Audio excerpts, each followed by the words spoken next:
Actually, I think it's episode 4, okay? Yeah. You don't even know your own podcast. All right, ladies and gentlemen, welcome to episode number 6 of the Jason Scalora Show. Here's my boy, Cowboys. Yes, sir. Oh, God.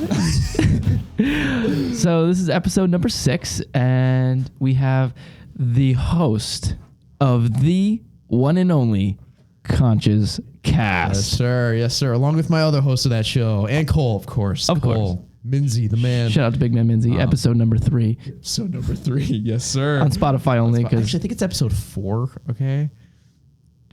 Yeah. You don't even know your own podcast. No, bro. it was number 3. I'm pretty sure you posted it as 4, though. Did I? Yeah. Well, either way, I suck, apparently. In the audio, it's number 3, and then in the actual Spotify, it's number 4. Because I just listened to it like yesterday, so... Oh, I did a solo episode. That's right. You're right. You're right. Yeah. Okay. 3rd dual episode. There you go. Yeah. We're both right. Everybody wins. Yes, sir. So Cole. Yeah. Get the fuck out, dude. So Cal has he's just more conscious than you. Cal has a little thing he was riffing off in his notes. Yes. That he was talking about a little deep here. Okay. So I would like to use that to kick it off, and then we'll expand. Yeah. So just for a little context, like I was just at work, just thinking, and like once again, write down your thoughts, okay? Oh my because, gosh. like once again, you think you'll remember your thoughts, you won't. Just write them down in the moment because they have so much value. Do not trust your memory. Don't. It sounds like corny, and I'm don't trust your memory. Like write down your thoughts. But like seriously, like don't trust your memory. If you have any interesting ideas that you can build off of, it is insane how beneficial it'll be when you can look back and then continue to like. So true. Develop those thoughts and expand on them. Exactly. Use your phone as a tool. Don't let it use you. And with that, I think that's a great segue into this little thought that I wrote down. So this is what I wrote. Beginning quote. We continually feel the need or urge to be distracted by things in our reality. That is, our attention needs something interesting to focus on. However, when you focus on what is disinteresting and enter what is boring, which is outside your comfort zone, this is where you see the most growth. It's a Master Uwe type shit. Yeah, but like it's so crazy because when I said I was thinking about this because lately I have been focusing on, I've been in technology a lot more, like using technology, whether it be my computer for editing, whether it be on my phone for just being on my phone, or just focusing on some type of stimuli in my environment. Right. And I was like, wow, why am I like, because I remember I used to like have a lot less urge of like picking up my phone for that dopamine hit. And I think, like lately I made that realization, and I was instead of like meditating and like, being in the here and now, I was like, okay, what's the difference? Why am I so fixated on my phone? Like, why is it so easy for my attention to just become engulfed in my phone? And I'm like, it's because it's interesting, right? It's because it's just so easy. And I started to think about it. I was like, okay, why when I'm meditating do I get the urge to get off my phone? And why does my mind feel like I have to stop meditating and go on my phone for that dopamine hit? And it made me realize that like meditation is boring in a certain extent, to a certain, like when you first get into it, right?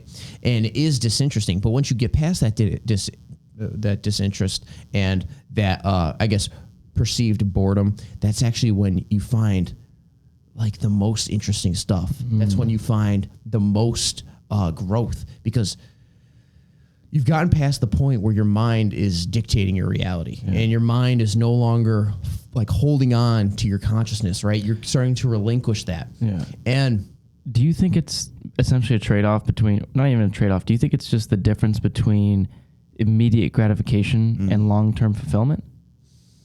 I think that's definitely prevalent in that. And I think immediate gratification is like, you think, we've talked about this on the past couple episodes, like you think it's going to give you this long-term like joy and just nice relaxation and comfort, which maybe to some extent it does, like if you just want to throw on an episode of Netflix or something like that, like cool. But I don't think it will in the long term, right? Because you're consuming and you're not producing, right? And so meditation you are producing, right? And you may not be physically doing something, but internally you are, right? Internally you're doing, right? Internally I guess you could say you're being, right? And when you're being, like, doing nothing is still doing something, right? And so I think it's about finding those routes of production and productivity where your attention does not necessarily become consumed, right? Because you could I could be like editing, right? And be consumed by it, but I could still feel like so exhausted and like mentally drained from that. But like with meditation, it's like God, I don't even know how to describe it. It's so naturally fulfilling. It makes you feel so alive, right? It just makes you want to just be in the present and the here and now, just with everything around you, and you'll just grow infinitely from it. And like you'll take so much more value. So I think it's dependent on the lane you go down and necessarily what you're doing in that lane. Right. And so how do you think it develops? Do you think it's just through habits? Yeah, no, for sure. I think it's because like what would make a person like you, like you were saying about your phone, what would make a person like you less likely and less susceptible to not even be conscious of picking up your phone and clicking on Instagram? What's the difference between you, aka how did you get to that point compared to somebody else who is the complete opposite of, they literally just all day are unconsciously picking up their phone and clicking on Instagram or Snapchat or TikTok 150 times a day? Yeah, so I think it's that conscious awareness and being willing to take a step back and be like, okay, I have this urge right now, being able to detach yourself from your feelings, detach yourself from your emotions, and realize like, okay, I don't have to get consumed in this, right? Like I have the ability to overcome this natural desire, whether that be to go on your phone and do whatever activity you want to do on your phone.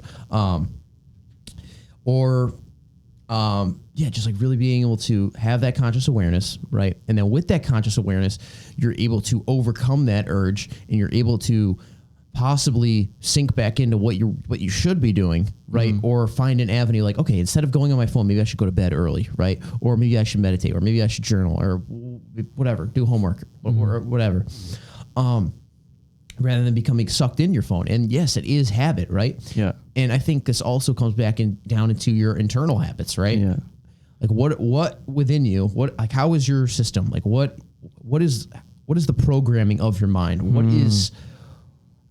What occurs when you get that urge and you're like, let's just say you're in class and you're bored as fuck and you're like, oh, I'm gonna just pick up my phone, just go on my phone. Like what is that urge that takes your attention from, like continually takes your attention from on class, right? Whatever they're talking about to on your phone. Yeah. It's that interest, right? It really is, because I know I have this firsthand experience. I'm sure you do.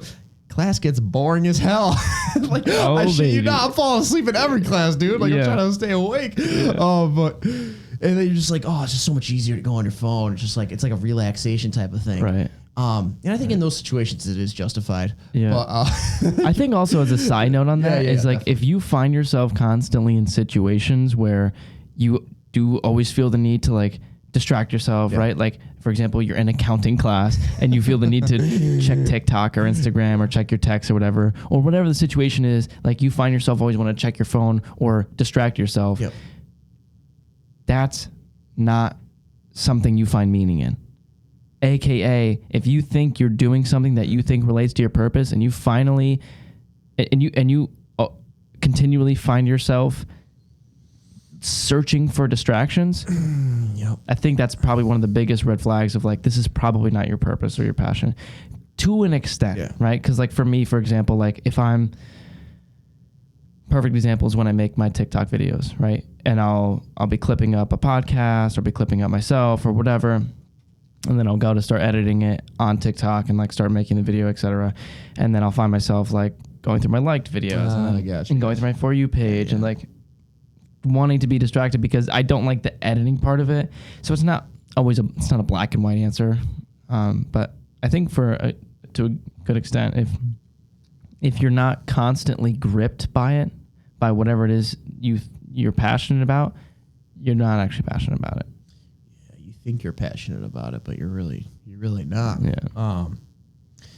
And yeah, I think using TikTok is a great example because like let's just say the mission is to post on TikTok, right? Like that's your mode of going into TikTok. But then you see like all these distractions, right, on your For You page, on like whatever, like your own page, getting lost in your own views, your own likes, being like, wow, I'm such a great guy.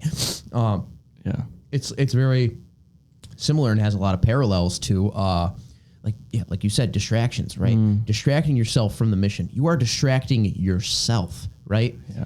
And to an extent, you do have these things out of your control that are distracting you, right? But you have the ability to put down that phone. You have the ability to take a step back and be like, whoa, what am I doing right now? Like, if like, for instance, like yesterday, like I was like looking at I just went on Instagram, and before you know it, I was like, I clicked on some type of fitness page, and then I just went down the rabbit hole of just like fitness page.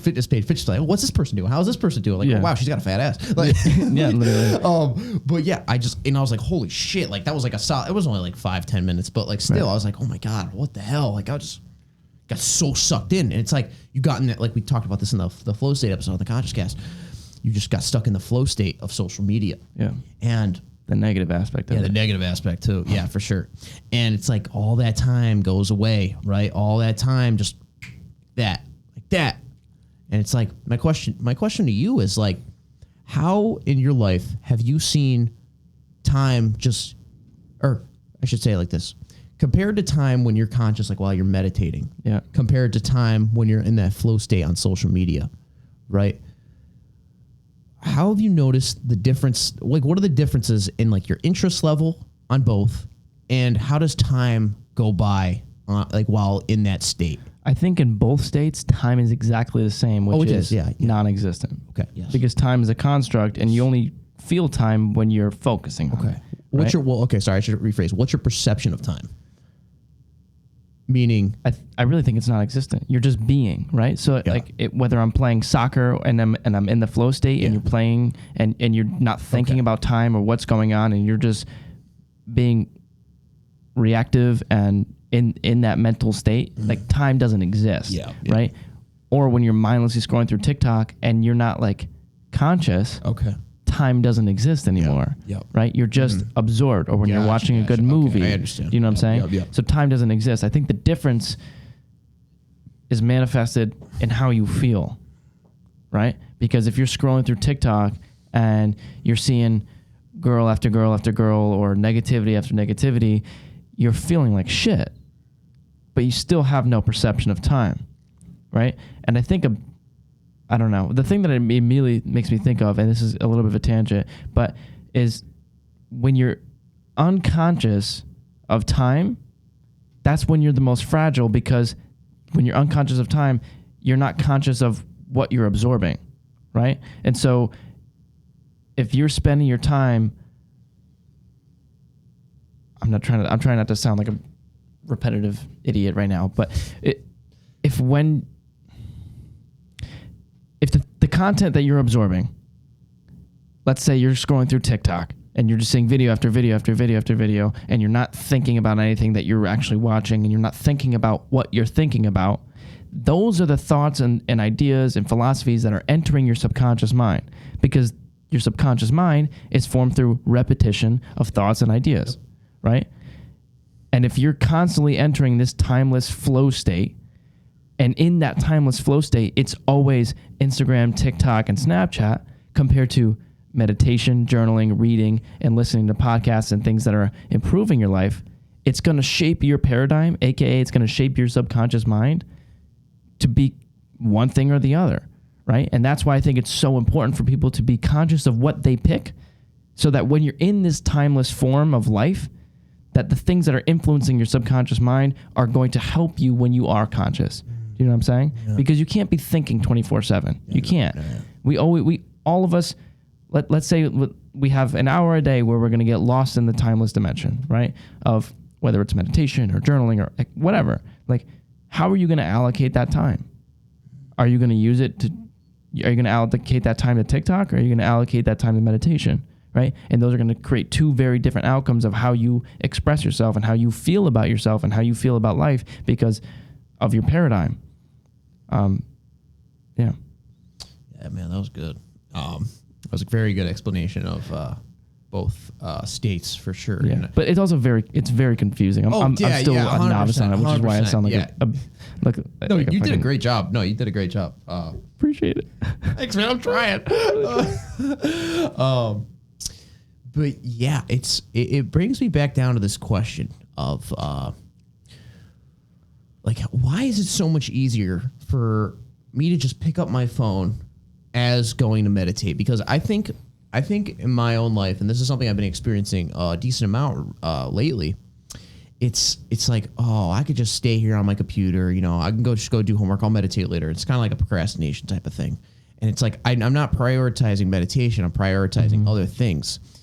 And it's very interesting because I know what I'll feel the best in will be meditation, right? I know where I'll get the most internal satisfaction, right? Depending on your goals are, like, if you want to reduce as much suffering as possible, like, right, you know, meditation's going to help you. Yeah. And it's like, why is it so much easier for me to get on my phone and maybe like do homework and prioritize homework or like whatever type of thing you're doing? It could be just like on anything you're going to do, like, rather than just prioritizing like meditation or prioritizing like self-growth type of things. Like, it's almost like a willingness that we're not willing to face. Yeah. In the sense, you get what I'm getting. Yeah, because I'm thinking about it, and it's like I don't know if you can relate to that, but I think everybody can. Okay, I just think that what I'm thinking about when you were talking is like, the obvious answer is why is it easy? The obvious answer to why is it easier to go on TikTok than it is to meditate or exercise or whatever is because it's harder to meditate and exercise and do things that are better for you long term than it is for you short term. Mm-hmm. But why is it harder? Like, I'm trying to think about it. Like, why is it? I think, okay. Why is it easier to just let your eyes bleed on TikTok for hours on end than it is to just sit there and be with your own thoughts? I think it's because we're guided by our minds, right? And I think it's because we believe that we are our minds, right? And we just listen to that voice in our head, right? Like, we know intuitively, like deep down, what we should be doing, right? Yeah. Like, we know that our minds will tell us, like, for instance, like, I have to get this assignment done. Like, I have to go be doing this. Like, for instance, yesterday, I had a bad day of editing, right? Like, it was just not going well. Like, I opened up the editing software and, like, I lost half the footage or whatever that I edited. I was like, fuck me, dude. Like, and, like, but I was so fixated on finishing that assignment, right? Yeah. And so I was like listening to my mind, and I just stayed stuck. Like, I didn't allow myself. I mean, I was like taking breaths here and there, but for the most part, like, and I was aware of the stress, obviously, but like, I held myself in that state of just being so attached to getting this done. Like, for instance, like we said in the last one, like, I was just so attached to seeing my wanted result manifest into reality. Mm-hmm. And with that, I noticed that, according to my mind, like, if I was to take a break in that instance, I would be like failing, right? Mm-hmm. But so I ended up, like, I had my shift ended, so I wasn't getting paid anymore. I'm like, all right, I gotta go, you know. So I ended up going to the dining hall, took a break, ate, and then I got back into the editing software, and I felt so much better. I was like, why do I feel so much better? Like, and then I finished the video, and it was like nothing. Right. It was so good, painless. Right, but I get that aspect of it. But why do you think that it? Why is it harder to? Because, like, objectively, what makes sense is, like, it's harder to exercise than it is to go on TikTok because, like, it takes more energy out of your mitochondria and ATP. So, like, it's harder for you physically to work to bench press than it is for you to scroll on TikTok. But why is it, like, I just don't, like, why is it harder to do that? I have no fucking answer right now. Like, I'm thinking about it. Like, when you were talking about it at first, I'm like, why is it harder? You don't think it's like anything to do with, like, the mind getting in the way at all? Like for instance, like, take my editing example for example, right? Yeah. Like, why was it? Oh, okay, this isn't exactly a perfect parallel example. Like, why was it so much easier? No, I shouldn't use that example. That's not a good example. And I get what you're saying, because, like, the example I brought up is a little bit different. I get that. That makes sense, but it's just it's kind of like the flipped version, right? Yeah. It's not, because I like producing, but I'm not willing to, like, I don't know. It's all I know is it's not on with what we're talking about here. But I think let's dive a little deeper into this. Let's just see where I'm thinking about it. My mind's like, so I don't know. Okay, so like let me ask you, like when you're in this type of situation where you should, okay, let's just say you want to go out to the bar, right, or whatever, yeah, right, and that's what you want to do, your desires, right? But you should meditate. Like you haven't been able to meditate all day. I'm not saying you've been in this example all day, but like you haven't been on track in your other areas, like work out physically, like or you could even say this like, oh, you want to go out with friends, but like you want to, that's what you really want to do, but you should exercise. Yeah.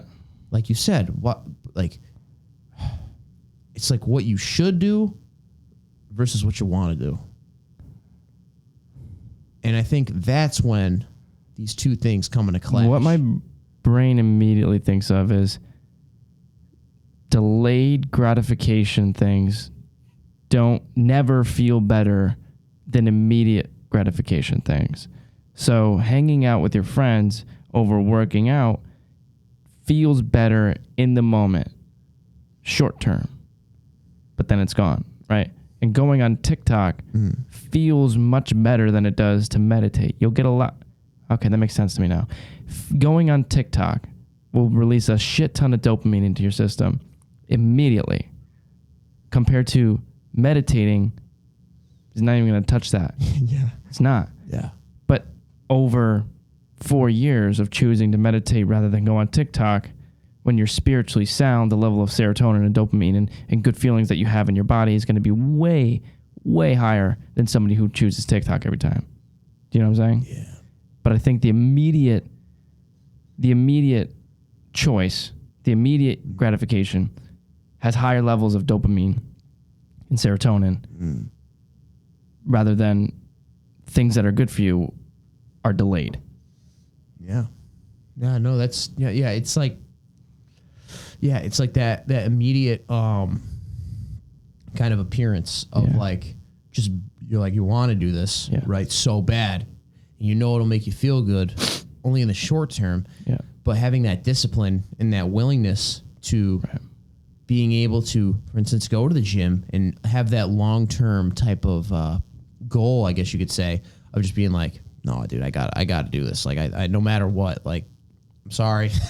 Sorry, friends. Sorry, like, whatever obstacles get in the way, like, I have to go and do this. And I think it's interesting because as we become more accustomed to things and as we become more, I guess you could say, experienced in an area. Yeah. It doesn't, at least in my experience, it doesn't become as interesting as like when you first started, 100%. Right? Yeah, you're not going to have as much like, it's just like working out, for example. Like when you first start working out, you get those newbie gains, then it's slow gains after that. And I think with that, it's a lot of people get to that point where they have like the newbie gains, they get to like whatever, that past that stage. And then that stage of being like, okay, if you really want to grow and make those like real gains, that's when this discipline comes into play. And it's harder. Yeah. And it requires more effort. Yeah. And more of a willingness because it's going to take more effort and time to make gains in that area, if that makes sense. No, it makes perfect sense. Yeah. And I think that's what creates value. Okay. Because like there's a reason why long term, right? So again, we're separating short term from long term. There's a reason why long term you earn self-confidence from doing the things that make your life better. And it's because it's a lot harder to forego immediate gratification in exchange for long-term self-respect. It's a lot easier to use TikTok every single day for hours on end than it is to go journal and meditate and exercise. But the more times you stay consistent of journaling, meditating, and exercise and putting the phone down, that's when you get the longevity of true self-respect. Yeah. And that's why it's valued, because it's more difficult. In the same sense of diamonds are more valuable than grass because it's a lot harder to get a diamond than it is to get a piece of grass. Yeah. I like that analogy. That's good. Diamonds and grass, baby. Yeah, diamonds and grass. I eat grass. I'm vegan. I'm vegan. Hey guys, if you didn't know, I'm vegan. Sounds so funny. Actually, I'm plant-based. I'm not completely vegan. All right, but whatever. Yeah, it's like I think you can kind of relate this to like the economy. In what way? So, for instance, an individual that works at like a supermarket or like or some type of high turnover job, right? Yep. They're easily replaced, right? Right. And so just like the grass blade, you can easily replace that other grass blade. Oh, that makes a lot of sense. Yeah. That makes a lot of sense. But like a CEO, like listen, I remember in my my whatchamacallit class, my human resources class. Yeah. For a company to replace a high level job, it's going to cost them just as much. It's going to cost them that person's salary to replace that job. Right. So, that makes sense. Yeah. That makes sense. So it's going to cost them a lot more. And it's, right. There's less turnover in those jobs, but it's one because of the skills they have, the experience, the knowledge, and the like. Yeah. They're a lot more valuable. That's what I was literally just about to say. I'm like, it literally the same exact word applies. That like in capitalistic societies, although that word gives stigma to people. Yeah. I don't give a fuck. Whatever. We're living in one. In capitalistic societies, value is what creates monetary wealth. Yes. And in the same sense, self-respect, self-confidence, self-love, living a life where you feel good about yourself comes from value. And if you do things that create that long-term value rather than something that's easier, like in the moment, that's how you create that value, which is why exercise and meditation are much better for you than it is to consistently go on TikTok. But you could spend the same amount of time. You could spend the same amount of time on TikTok as you can exercising and meditating. How easy is it? Two very different outcomes. Yeah. So your phone is like the grass blade, dude. Oh yeah. Just pick up the phone infinite times. So easy. But the diamond is, I mean, like, yeah, you could go to the gym whenever you want, but like to really polish that diamond. And in the same sense, you can work at McDonald's 40 hours a week, or you could spend 40 hours a week going to college and studying to become a doctor. Yeah. Which one's going to pay out more in the long run? Right? Yeah. It's just an example of money terms. It's like you'll make more money by foregoing what's easy, which is clicking buttons at McDonald's and shoving your face with fries on your breaks, than it is to study your ass off and learn how to become a surgeon or whatever. Yeah, yeah. Huh. Damn. Yeah, that's interesting, bro. We just unlocked some deep shit. Becoming enlightened. Dude, I would love these kind of conversations. Yeah, because we didn't genuinely know. Like, we were just like, fuck. Yeah, I'm usually really bad at that. That's why I love you're very similar to Yvonne in that aspect. You really help facilitate that because Yvonne's much like you and the shout out Yvonne. Shout out to Big Man Yvonne. But really good at facilitating developing philosophy and developing philosophical ideologies on life. Oh, I sound super scholar over there. No, but like that, I love that about him. I love that about you as well. Yeah, I appreciate that. Love that about you. No, and this is a complete tangent, but one thing I really, you're right. No, just my knee. Oh, did you really fuck yourself up? Dude, I don't even know, man. It's like, it's low-key kind of hurt. Look, and we ball. When we got in here, Cal absolutely ruined his knee. Slammed it on the drawer or whatever. Oh, dude. Oh, fuck me. You didn't even make like a big fit about it, but like I can tell you're. Just like, it's like a prolonged feeling. I don't even know. Whatever though. We ball. As you were saying. Immediately what it makes me think, it's a tangent, but immediately what it makes me think about is you and I touched on this a little bit, and Yvonne and I touched on this a little bit, is DNA, which is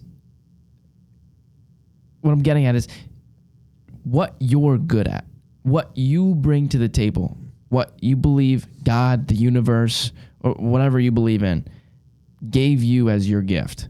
Right? Because if I'm talking to you and I'm going to try and be the philosopher rather than use what I'm actually good at, we're not going to get anything off the ground. Right? So that conversation, we uncovered what we could uncover because you use what you're good at and I use what I'm good at. But a lot of people find themselves in situations that are super unmeaningful and super unfulfilling because they're not trying to actualize what their high level of potential actually is.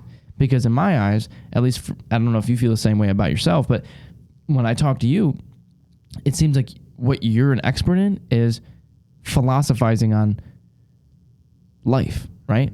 So you could take from any interaction with somebody, you can internalize it, think about it, meditate on it, sit on it, and then come back and have 1,000 lessons that you learn from it. But for me, I'm not like that. I'll have the interaction, but all it is for me is an interaction. And if I try to think about it the same way you think about it, I'm not going to get the same value out of it. Interesting. But if you and I talk about it, you tell me your philosophies, I now become the Google search engine for people to help coach them, right? That's why I believe you're a philosopher, I'm a facilitator, but that's just what I was gifted at. Yeah. But if you try and be a facilitator and I try to be a philosopher, that conversation is not going to get anywhere off the ground, right? And that's why I think a lot of people need to, because like I'm supposed to be, I'm the coach who's positive and people think is going to tell everybody you can do anything you want to do. In reality, it's like I find myself in a lot of conversations with people telling them like no, like you're going to suck at most things. Actually, like most people are probably going to be better than you at a lot of things, right? And the example I always give is NBA. Like I don't care how hard I work,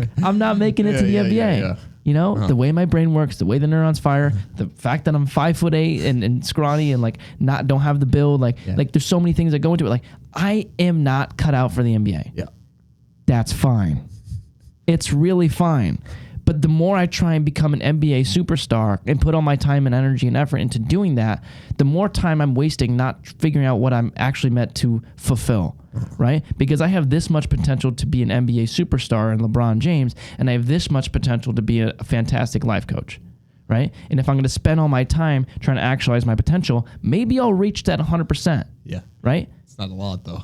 But that 100% compared to this 100% is going to have a much different impact on my life, how I feel about me, and how I help other people. And that's why I think people really need to kick themselves in the ass with this self-awareness. Is like, you're going to reach a point in your life where I find a lot of people are at, which is they're spending their time doing things that they don't find meaningful. And the reason you don't find it meaningful is because you're not better at it than most people, right? You're not a part of that 1% of that category, right? And I think that as cliche as it sounds, everybody has the shit that they can figure out that they're fantastic at and much more gifted at than everybody else. And if for you it's philosophizing or whatever it is, like put your eggs into that basket, right? Because a lot of people say like, oh, you should work on your weaknesses. So it's like, yes and no, it's not a black and white answer, but like you should put all your eggs in the basket that you're gifted at.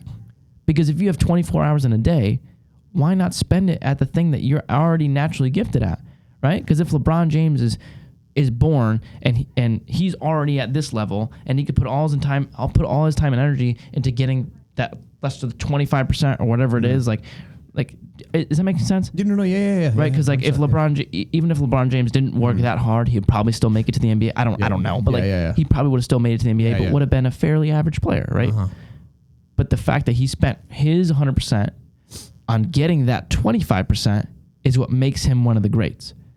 And if I spent all my time trying to be an NBA superstar, I would still make a fantastic life coach. Well, I would still make a decent life coach, but to get from that 75, which I was just given in my DNA from God, the universe, or whatever, I spend my 100% of my time working to get that extra 25. That's what separates me from that, from the good life coaches to the great life coaches. And that's what I think people need to spend their time doing is figure out where God, the universe, put you on a pedestal already. Where are you at a head start? Are you super funny? Are you super gifted with art? Are you really good at crunching numbers and you love that? Like, what is it that you're good at? Yeah, no, fuck accountants, actually. Yeah, I don't care. I love accounting. But figure out where you are already ahead of the game. Mm-hmm. Where were you born ahead of the game? Mm-hmm. Actualize that. Don't try and spend so much time trying to fit the mold of whatever somebody else thinks that you should be or whatever they think you are meant to be. Actualize where you're ahead. Mm. Yeah, and it's exactly what you said. Actualize what you're already good at and actualize what you like. Those coupled together. Crossover those is unbelievable. Dude, like, I love creating content and I love editing and I love self-growth. So what do you know? It all just couples into one thing. Like I used to create like 2K videos, right? I love 2K. I like creating content, but I didn't like editing content of 2K. Yeah. 2K. Like I didn't like doing that, but I finally found my lane, right? Find your lane, right? And be willing to go into areas that you may, like you said, like deviate from that mold of what other people told you. Like for instance, take like LeBron James' son, for example. Like what if LeBron James' son, Bronny, wasn't like that interested in like basketball, right? Even though he was like extremely gifted at it. Yeah, he's ahead of the curve on like 99.99% of people in terms of genetics. Very good point. But what if he's not interested in it? Right. But there's other stuff he's gifted in. Like I'm sure, like obviously you're maybe most gifted in playing basketball, but I'm sure LeBron James, who knows, he might be like the greatest philosopher on the planet. Yeah, no, for real, no, like that makes sense. Kobe Bryant was such a, like an influential dude. Like that dude knew how to speak his mind. And Cole brought up such a great point in last episode, how like for instance Kobe, like these guys got to this such like a pinnacle point, but Kobe, he was on like a whole nother level in terms of his dedication to the sport, right? Like, and like, yeah, like all these other guys are definitely 100% dedicated, but what he shared with other people, right? You could tell he was gifted. You could take this as like Mike Tyson, for example. Yeah, he's a great boxer, but he's also a great podcaster as well too. 100%. Like you have multiple interests, you have options, right? And okay, let's just say you're ahead of the game on like, for instance, I'm a pretty athletic dude, right? And I like in my mind, I probably could have done pretty. I'm not saying I'm gonna make the NFL or something like that. Like obviously, I know like I think I remember like back in high school, like oh wow, I think I could do pretty well at football, you know. Yeah. But I never really had that drive in me to play football, right? So I just didn't do football. And it's like there you go. Yeah, it's just finding what you like to do and finding what you're interested in. Yep. Deviating from what other people say. Yep. Being willing to step outside your comfort zone, and really just embracing the challenges that come to you. 100%. I mean. And the thing that runs through my mind all the time, especially because the crowd that listens to me and is more gravitating towards me is the younger crowd. Which the thing that I always found myself running into was I was placing my parents' opinions and values over my own. Yeah. But the irony of it is that my parents don't know me. Like nobody knows me. Right? I don't even know you. Nobody knows me. The only person that knows how I feel is me. Yeah. That's it. Yeah. Nobody else. So what makes you think that listening to what your mom and dad say that they think you should do, or the path you should go down, or the major that you should choose is the right path for you? What makes you think that? Yeah. It's delusion.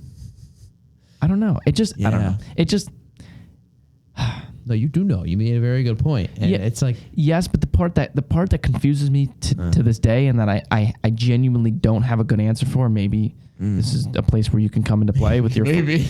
But I really, really, really want to figure out what makes the difference between somebody like I'm not trying to put myself on a pedestal, but what makes the difference between somebody like me who's willing to go against the grain, against what mom and dad thought I should do in college, thought I should study, the job I should get, and somebody that follows the path that mom and dad think that they should go down. You know what's so interesting? I noticed, like, this is obviously like from my own observation, there are so many philosophers out there that on paper, right, would like go against the grain, do X, Y, and Z. And this is like I observe this in my own philosophy teachers, right? Take this, like they have like their own, like these guys are some of the most intellectual, abstract thinkers, like, but yeah, like these philosophers are the most abstract thinkers on the planet. And they can think out scenarios and really like come to a sound conclusion of what they're doing, right? And they can think it out, but they don't externalize it. Right? Wait, what do you mean by externalize it? So meaning like, okay, they'll think of an option that they should do, right? They'll come to that conclusion in their head, but they won't act on that conclusion. They'll just sit there. I have a side question about that. What's up? Especially because at least for me, again, I view you as somebody that's very philosophically gifted. What is it? Just like, are you just better at asking yourself why? What makes you go through life and why do you think that you're better at pulling out life lessons from interactions with other people? I mean, honestly, I don't know if I'm better at it. Like, that's kind of a hard thing for me to say, like, definitely. Like, I don't know. That's just not me. But I think you're definitely better at it. I appreciate that, and I'll just like I'll leave that like right here, not to like deter from your comment, but you know, just because there are a lot of people that think this stuff, they just don't externalize it, like meaning communicate it. Yeah, but I don't know, but whatever. No. I just think you think better. Okay, I appreciate like it. more efficiently, like I don't know. You as well. Well, yes and no. Yeah, like I think I'm okay at like philosophizing and like can take out lessons, but like. What I'm good at, what I think, like, this might sound cocky or arrogant, but I think I'm exceptional at learning from other people, digesting that, and applying that. And as a result of that, and a combination of the fact that I think I'm a very good communicator, that I can be a very good search engine for people, which makes me a good coach. Yeah. I think you are also, like, I was thinking about this too. You are very good at philosophizing too, because philosophizing and philosophy in general is the study of knowledge, the study of truth, and the study of reality, right? And yeah, okay, sure. I mean, according to your like opinion, you're not necessarily the best at abstract thinking, would you say? And like thinking through situations? Yeah. I would disagree with that because you, like you said, you're very good at communicating. You're very good at taking information and applying. I do the same thing, right? Yeah. And yes, okay, sure. I can like take reality, for example, and I could like, let's just say like right here, we're having this conversation. I can maybe take something out of it, right? As like a life lesson. But I think you can too. And I think anybody can. I agree. I just think like, I don't know, the thing that like comes to my mind is like, we had a conversation, you were talking about like meditation and the birds and like how like it related to like presence and like, and I was like, what the fuck? Like I would never, there's no way in hell my brain would ever even reach that level of thinking. But it can though. No, I agree it can. Yeah. I just think it just becomes more naturally to me. You're LeBron. I'm a street baller. Do you know what I'm saying? It's not that I can't make a three. Yeah. And it's not that I'm not decent. Or even half-assed. Okay. But like, I just think you're much more naturally gifted. Okay, but that makes more sense. Everybody's gifted at their own shit. You know what I mean? It's not that I can never philosophize because that's not my gift. It's like I still philosophize. I can still pull meaning out. But it's like I just think like when you walk around, you don't even know that like the meanings and the ideas and the philosophies that you're pulling out and the lessons that you're pulling out of anything. Anything. Like if you and I stare at this wall, there's for an hour and have to come up with life lessons from it, the abstraction of your mind within a couple minutes, you're gonna be writing shit down. I'm gonna be like watching paint dry. The wall's white. It's not changing. I'm like, well, there's pretty lights. And you're like, this is actually the meaning of life because the way. But you're picking up I get what you're now? saying. Yeah, and maybe I think that is definitely one of my gifts, and like that's why I chose philosophy. Like, I mean, I'm definitely passionate about philosophy. It gets tough sometimes, and there's different areas of philosophy I'm passionate about. But it is like a natural gift, right? But if you're not willing to put the work in 100%. On top of that natural gift, and you like that natural gift, that's when the problem comes in. And going back to my little situation that I've observed in my life of how philosophy teachers, right? Like this is very common with philosophers. They'll say a bunch of shit and they won't follow it, right? Like you look at a bunch of philosophers in their real life. They have like metaphysics, right? And like beyond. Can you give an example? So take like Soren Kierkegaard, for example, right? I mean, like the guy, obviously I'm not a Kierkegaard scholar, so please correct me if I'm wrong. I admit that. But this guy would like lay out his metaphysics, right? Which is his beyond reality explanation. Like, so for instance, Christianity has like an explanation of where God came from, right, and like a beyond reality, right? Beyond like what we can see, sense, you get that. Right. And so he's like, okay, this is how you, actually, I should take another example. Take like Schopenhauer, for example, right? He said, in order to have ethics, ethics happens in the state, a government, right? And so in order for the state to be achieved, it's called like the unfolding of the spirit, and you're being guided by the spirit. Whoever's being guided by the spirit is like a world historic figure, right? Okay. And so he thinks, at least to my recollection, that there's a way to become a world historic figure it's by like deviating from the grain, right, and stuff like that, and it gets like wicked abstract. And they set, and to be fair, they do set really harsh conditions for themselves and what they have to do, right? Oh wait, actually, okay, sorry, the unfolding of the spirit, that was Hegel. Sorry, that was not Schopenhauer. But even with Schopenhauer, like very similar to Buddhism, right?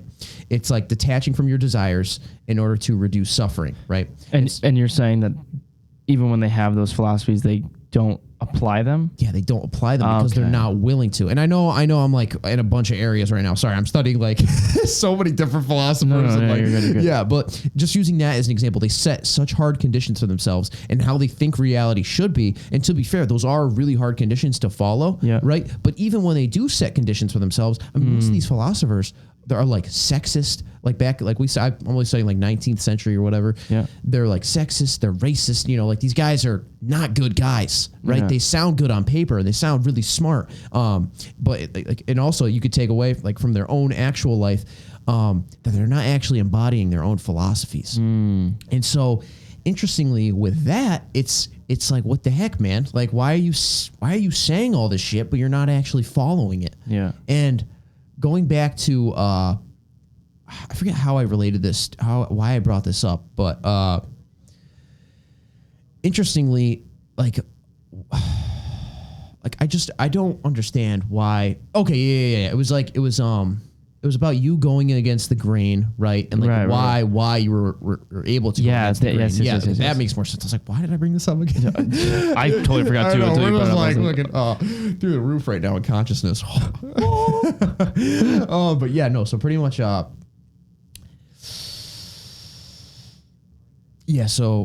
going against the grain, it's like philosophers internally will think differently, right? But they, through their actions, they won't. And it's so interesting because these guys are, like I said before, they're some of the most intellectual, abstract thinkers on the planet. And you take teachers here that are philosophy teachers and even teachers in general, like COVID restrictions, right? They'll just follow whatever CCSU says. Like, and like, don't get me wrong, I'm sure CCSU has a reasoning behind it. It makes sense. But like, they're not even willing to question it at all. Like I had a philosophy teacher. I love this guy. And if you're somehow watching this, just know I'm not like trying to bash you. Oh shit. I'm not trying to like bash you in any way. But like, I remember like the first day, like, throughout the entire semester, you know, like how they have plexiglass behind the thing. Yeah. Like most professors are willing to deviate from that and walk around the class, like during when COVID was like popping, right? Yeah. And this philosophy teacher, maybe he came to the conclusion on his own, but he would literally just stay behind the plexiglass the entire time. He's like, oh, that's what Central said. Like I can't do anything else. I guess I just have to stay this way. I'm like, dude, nothing's gonna fucking happen. You're not gonna. The odds of you giving COVID to someone by stepping outside of that plexiglass, like, okay, sure, if you get up, like, try and kiss someone, like, that's like, if you get up close, yeah, I can understand that. But like, if you just go across, like, here's the whiteboard or whatever, right? Just like, dude, that's like literally a perfect example of like you're being caged in by that box, right? You're not deviating from that box, and you have all these gifts, right? And you're able to critically evaluate situations for what they really are. But then when it comes time to really put it to the test, they're not willing to do it. It's like, what the fuck, dude? It's like, you got it. If you're going to say some shit, you got to live by it. Right, but why? Because they're not willing to face the consequences of being or of expressing and being. Right, but why you and not them? Why are you willing to face the consequences and not them? And I think this is a good, I'm glad you brought this up because even with my own principles, like it is hard to not go against the grain. It is hard. Wait, did I say that right? It is hard not to go against the grain. It's hard to go against the grain. It's hard to go against the grain. Yeah. And I know, and I should kind of like take a step back here. I was sounding kind of aggressive when I was saying, that passed before, and like acting like, oh, I'm just like, I'm not trying to act like, oh, I'm just some guy that follows all of his principles and like, you know, I have like the best metaphysics on. No. But yeah, it's like, I think it's really hard, to follow your own principles and to really develop your own principles. And why would someone be able to follow their own principles and be who they really are? Like take, we both remember at the dining hall yesterday, well, with that, I'm not gonna say it. Or Colleen, yeah, you know Colleen, right? Yeah. I don't know why I didn't want to say her name. No, I don't know. Colleen. Who's Colleen? Who's that? Awesome girl. Yeah, like, dude, Colleen is just such herself, right? Like, she'll come into work and she'll just start swearing at the boss, like, and like, no, it's in playful, like, it's not, it's like that. But I would never do something like that. But Colleen is just such her fucking self. Yeah, like she is unconditionally herself, like unfiltered, right? And I mean, I'm not saying like you have to be like that, but it's just like being who you are and not being afraid to express that, and care what people think about that is something I really respect. 100%. 100% agree. I think the thing that I'm trying to dissect is what makes the difference between somebody that's willing to go against the grain and somebody that's not. What makes that difference? I think it's okay. Is it possibly like, before you answer the question, think about if I were to ask you why, and then why, and then why. Okay, so for right now, what I'm thinking about is it's willpower, right? And it's like the willpower to go against the grain, right? And so but why does somebody have more? I was getting to that. But why? I know. So if you're willing to go against the grain, right, it means you have a security in yourself, right? You have this like confidence in yourself. And so if you have to say why you have that security in yourself, like where does that come from? Okay, so you're willing to go against the grain because you have that willingness, right? And you have that security and you have that self-confidence, right? You're willing to go against the grain because you have self-confidence. Yep. Okay. Right. And then I think if you say like, why does self-confidence allow you to become more willing to be yourself in situations? I think it's really just not being afraid. Like that confidence allows you to not be afraid of necessarily what the effects are of that situation. That makes sense, but why? So in my head, what I'm thinking about is you're willing to go against the grain because you have more self-confidence. Yeah. But why do people have more self-confidence? And I think the answer is because they're willing to do things to improve their life that other people aren't. That too. But why are they willing to do that? Why are they different than other people? I think it's because they have an awareness of themselves. They're aware of who they are, what their principles are. Yeah. Well, the thing I'm trying to get at is like I want something tangible for people listening to like. Yeah. I gotcha. To be like, this is what I got to do. Okay, this is step one. This is where I have to start so that I'm willing, this is what I need to do so that I can do X, so I can do Y, so I can do Z, so that I can build self-confidence, which will help me build the courage to go against the grain and then in turn live a meaningful life. Yeah. Because I'm willing to do what I know is meant for me, not what I think mom or dad think is meant for me or society is meant for me. Yeah. I mean, I really think, the most simple thing is like just being aware of, and I know, and I'll get to like a more concrete thing, like what you could do after, but just really, if you're unconscious of like how you're just following the grain, you're not even aware that you're following the grain, right? You're just kind of going along, right? Right. But if you're willing to take a step back and be like, okay, wait, for instance, I was at like Mr. CCSU yesterday, and like everyone was like putting up their. This is a small example. Everyone was like putting up their phones like this to like a song or whatever. Cool, totally fine. Yeah. But I was like, I don't really want to do that because everyone else is doing it. Yeah, and like that's just my like little bias thing against it, right? Yeah, I just like whatever everyone else is doing, I'm not willing to do it. But if you take that example, I like that. Yeah, I like that. Yeah, if you take, it's like if you take that little, if you have like a principle, right, or if you just even have that awareness, you just see, you have that awareness of being able to recognize the pattern that everyone is doing something, right? And they want to fit in, right? Because naturally as humans, we want to be a part of something, right? We want to be part of the in-group, right? And I think through that, if you can recognize it, that will allow you and catapult you into exploring different areas, right? And like you said, it's not through separating yourself, essentially. Yes. But in a positive way. You're not. Okay. Yeah. And I don't think it's...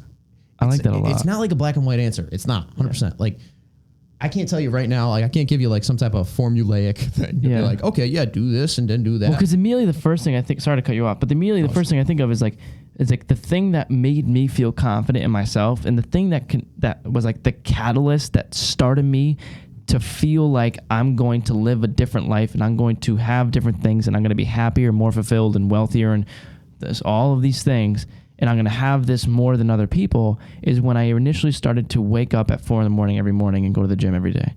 Because then I started separating myself, thinking, not that I'm better than other people, but that I'm willing to do more than you, so I'm going to get a different quality of life than you.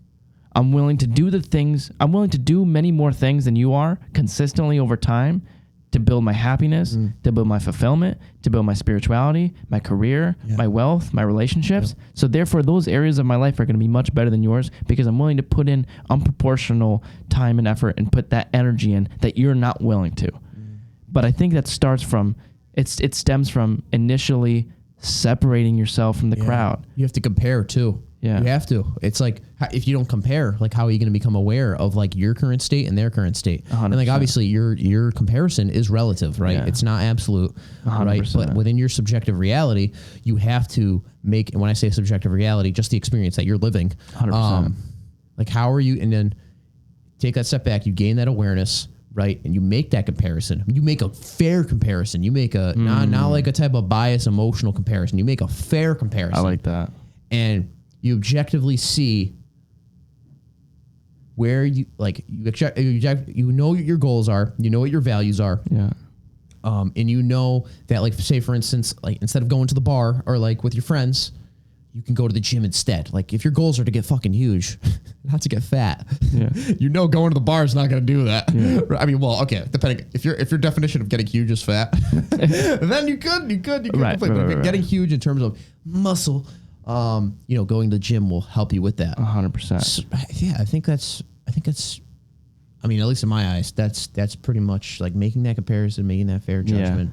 Yeah. And then being willing to do those things that other, like you said perfectly, like willing to do those things that other people aren't willing to do. Yeah, 100%. I mean, because immediately what I think of is like when I talk to people like you, when I talk to people like Yvonne, when I talk to people like Cole, like people who are on the path of happiness, fulfillment, and success, like true success, those people can't relate to others a lot. Like, when I'm in a room with a bunch of people, most of the time, I can't relate to them with 99% of the things they're talking about.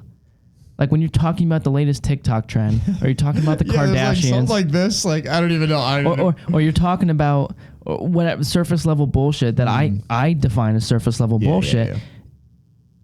I constantly am reinforced with the idea, consciously or subconsciously, that I'm going to live a better life than you, at least in my eyes, and I'm going to be happier and more fulfilled than you and attract more success into my life than you are, because I'm willing to do things and create my own reality that is so different from yours.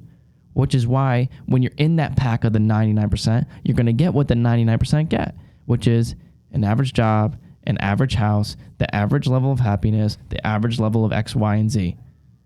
Maybe a little bit lower here, maybe a little bit higher here. Yeah. But overall, if you find yourself constantly being able to relate to people with everything, and you're always just the chameleon of, you can relate to everybody about everything, and you can always talk about, and you can expand on the harmless puppy. Yeah. If you always find yourself in situations where you relate to everybody, the chances, like, I wouldn't put my money on it that you're the type of person that's going to be happy and fulfilled and successful, right? And it's the same thing that I talk about all the time. Is like, when people walk into my room, like, this sounds cocky and arrogant, but it's just the truth, is when people walk into my room, those people who walk in and are super impressed by the fact that I'm organized and keep my room clean and make my bed every morning are the same people I never believe are ever going to have a lick of success or wealth or fulfillment or happiness. Yeah. Because you're not separate from the crowd, and most of the crowd is unhappy and unfulfilled. Yeah. And that is true. Unless if they are like constantly stunned by like you making your bed, right? I think they can be successful, right? Yeah, I think that's important to put out there. Like it's not like some determined thing. Like the universe is, you are a failure. It's just a red flag. Yeah, exactly. It's a red flag for sure. But yeah, man, that was that's so true though. I think oh shit. Yeah, if you're just willing to really embody who you are, and like, I want to make this concrete, like you said, you did a good job bringing that up. If you can really develop the habits and the understanding and the ability and the skills, right, to wow, I just blanked out. Okay. Oh my God, I just had a fat brain fart, dude. Okay. What were we talking about again? We're talking about what the fuck, dude. I just had a massive brain fart. No, you're good. If like we were just talking about was like you walk into my room. Oh, okay. Yeah, and you're impressed by that. Yeah, exactly. But more so, but it doesn't mean that, like, if you're impressed by my bed being made in my room being clean, that you're not going to be successful. That doesn't mean concretely that you're not going to be successful. It's just a telltale sign of like to a certain extent, I know what your life is like if you're super impressed by someone being organized, having a clean room, and somebody that does good things for themselves. And like we brought this up like a couple episodes ago on the Conscious Cast, like how if you're amazed by something so tiny like that, like, and obviously it's like it's a subjective thing, but like we all have common values and common things, so it is kind of objective in a sense. Yeah. But if you're just like amazed by something so tiny like that, what does that say about your life? That's what I'm saying. It's like, I don't think that I'm a better person than anybody else in the world, regardless of how you spend your time and how you treat people or anything. I think every human being is created equal. I truly believe that in my soul. But with that said, I'm not going to spend my time around people who walk into my room and are super impressed by the fact that they figure out, oh, he keeps his room clean. He makes his bed. Oh, you exercise every day? That's wild. You meditate every day? That's so crazy. How do you do that? Yeah. If you're the type of person that's asking me those questions and making those statements, I have compassion, I have empathy, but I'm not going to spend my time with you. Yeah. I can't. Yeah. I can't. Yeah, it's so crazy because like you'll just be sitting on a bench staring into the sun. So simple, but it'll get the most attention possible because it's out of the norm. People like, I don't know, maybe in like some Eastern countries, like that's normalized, right? Like meditation outside. I'm sure it is in at least some areas, right? But here, like, how often do you see a guy meditate? Never. Like, I mean, you know what's weird about it too is like when I do see somebody like meditating or doing something peaceful or like journaling or doing something that's like not the 99%, right? Like reading. I always get this feeling of excitement, and then I'm like, and then I see other people looking at it, I'm like, who's that weirdo? What is he doing? And it's like, that's why you're the 99%. Yep. That's exactly why you're the 99%, because that's a thought that's coming into your head. Yeah. Instead of saying, wow, that's fucking awesome, you're like, that's weird. Yeah. You want to talk about Kim Kardashian? That's good. Dude. Kim K. Her ass got smaller. But yeah, dude, it's so simple, but yet it grabs the most attention. It really like, does. Bro, I'll just be sitting on a tree stump, under a tree. Like there's this right outside Davidson, Torp Theater. Like there's this tree stump I like to sit on every now and then. Last year, I used to sit on like every day and just be in the here and now, meditate. Like people will look at me like I'm fucking some type of weirdo, Crazy. You know? And it's so true. Those people that you see, I saw a kid reading in the dining hall the other day. I was like, hell yeah, dude. Hell yeah, bro. Hell yeah, dude. Like that guy like is not afraid to be himself. And like my brother too. Like my brother is, I barely bring him up, but he's like, dude's not on social media. Has his head down. He's a psychology major. He's about to get his master's here in community psychology. He's gonna do phenomenal things. That's awesome. And he's so himself, and he doesn't give a fuck about like just. Yeah, and I can guarantee he walks mentality. Around. Yeah, I can guarantee he walks around and finds himself constantly being like, I can't relate to that. I can't relate to that. And it's not that it's judgment. Yeah, exactly. Like, don't mistake what I'm saying for judgment. It's just that if I find myself constantly in situations where I'm relating to you in every single way, shape, or form, I'm probably not doing enough for my life, because an overwhelming majority of people don't do what it takes to live a happy and fulfilled life. which is why it's such a red flag where if you constantly don't find yourself being separate and different from other people, and for lack of a better term, in better ways, then you're probably not the type of person that's living a happy and fulfilled life. Yeah, for sure, dude. All right, ladies and gentlemen, we're going to wrap this bad boy up because we were in here a lot longer than I thought we were going to be. Hey, I got some great content, though. We do got some clips here, Yes, don't sir. we? Yes, but sir. thank you for tuning in to episode number 6 of the Jason Scalora Show with your boy, sir. Cal Borst. Hit that bad boy.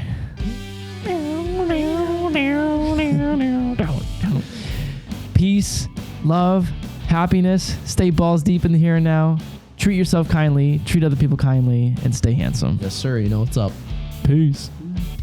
Hell yeah, dude.